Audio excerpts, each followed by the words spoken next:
Hi there, and welcome to episode number 4 of Silk Over Steel TV.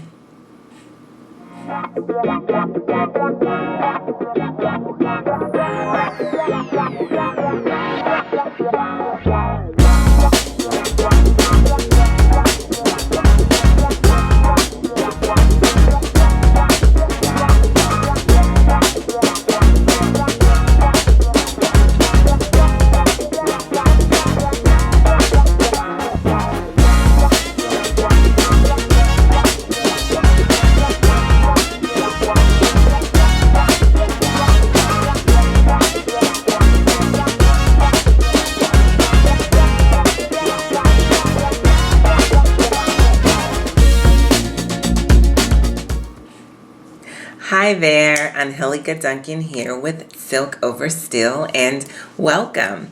Go ahead and just pull up a chair, lean in, grab your journal and pen, and today we're going to talk about debunking Facebook myths, particularly as it relates to building your business and advertising and marketing on Facebook.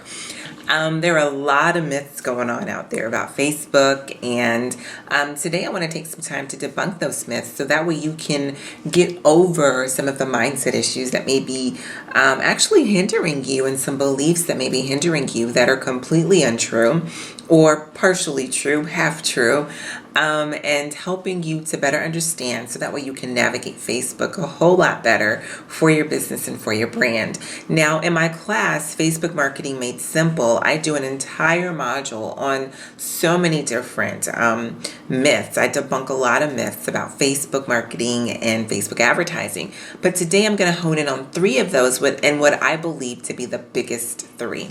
Okay, so myth number 1 is in order for people to see your posts that you're going to have to boost them.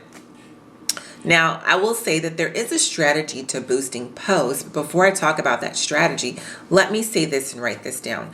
Content is key. Content is king, on Facebook. And really on any of your social media platforms. The content that you put out there that is going to draw your ideal audience, cause them to engage, is king to your posts actually getting seen. It has nothing to do with boosting posts. And, a lot of the complaint is no one is seeing my stuff on Facebook. I have 10,000 people or 20,000 people or 100,000 people, and I'm only getting 5 likes a day. Well, it has a lot to do with the content that you're creating. Also, how many times you're actually posting on Facebook. And there's a Facebook algorithm, and it wants you to produce and create awesome content. Well, what kind of content should you be creating? And I've talked about this before. You should be posting, regular posts, pictures, videos, and cross-sharing other content from other people.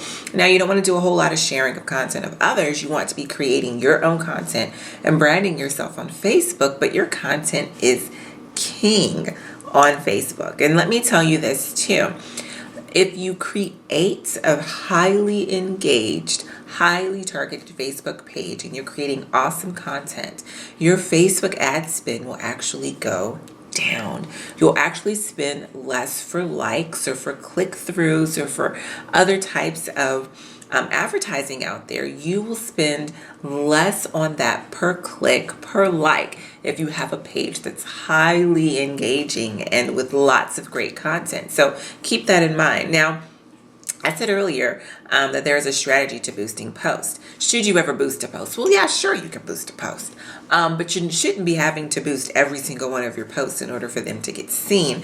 I always recommend that if you're going to boost a post, you want to boost a post, number 1, that has to do with something that you're actually selling on Facebook. And number 2, maybe there's a post that you actually do want to get some engaging content going. And then you can boost that post. But I wouldn't be spending a whole lot of money boosting posts if you don't really have a large or engaging following. Some people have a low following, but they have high engagement and they're able to get much better results. So keep that in mind as well. And remember, the Facebook, and I said this before in one of the earlier videos this month when I'm talking about Facebook, is that you want to be creating your culture and your community on your page. Okay, myth number 2 is that, especially as it relates to promoting your page on Facebook and doing like ad campaigns on Facebook that you're just simply buying likes and buying people to come to your page. Well, that's not entirely true. That's actually very inaccurate. What you're doing is that you're creating an ad, you're advertising your page, and then you're putting it out there for someone to respond to, what we call direct response or direct response marketing. Think about an ad that you may see in your favorite magazine. And it's an ad maybe for a particular makeup product or a skincare product or a healthcare item or something, a pair of shoes, a handbag, whatever. And the person or the company that's putting that ad in that magazine is targeting you specifically because they know you fit their demographic of a potential client that would like what they have to offer. And they're waiting to get a direct response from you. And so that response may be, sometimes you see the little postcard size cards in there and they want you to subscribe to the magazine or fill out this survey or whatever the thing may be. The same thing you're doing on Facebook. You're creating an ad and the direct response. Well, first of all, you're creating an ad that's being targeted very, very specifically to a group of people, and you've got to know your audience. So you're targeting your audience, and what you're doing is you're creating an ad to compel them to have a direct response. What's that response? To like your page. And once they've liked your page, and again, go back to point number one that I made earlier, if you're creating content that's engaging, then people are going to like your page, and then they're going to start engaging and interacting with this great content that you're creating. Now, myth number 3 I want to talk about, and I hear a lot of people say this, is that I can't afford advertising. Well, let me say this. If you're not advertising, you're not going to make any money in business. Every business that's successful has some sort of a marketing and advertising budget. Sometimes you'll hear me say, call it an ad spend.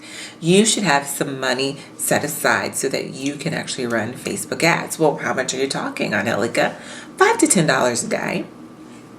So you're looking at between $150 to $300 a month in advertising for your business, specifically on Facebook.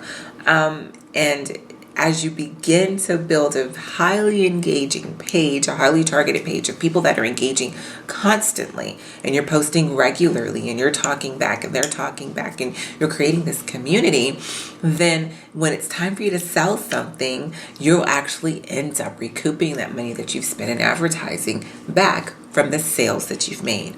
So keep that in mind, that it really doesn't cost much to advertise on Facebook.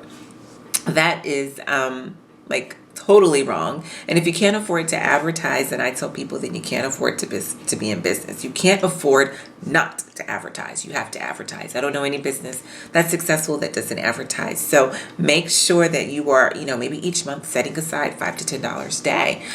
In my class, Facebook Marketing Made Simple, I talk about how you can set up your ads, how you can create an engaging page, how you can get your fans and followers to talk back to you, even an engagement, what I call a matrix, where I show you what to post and when to post it and the kinds of posts that you can make to start getting your fans and followers to talk back to you.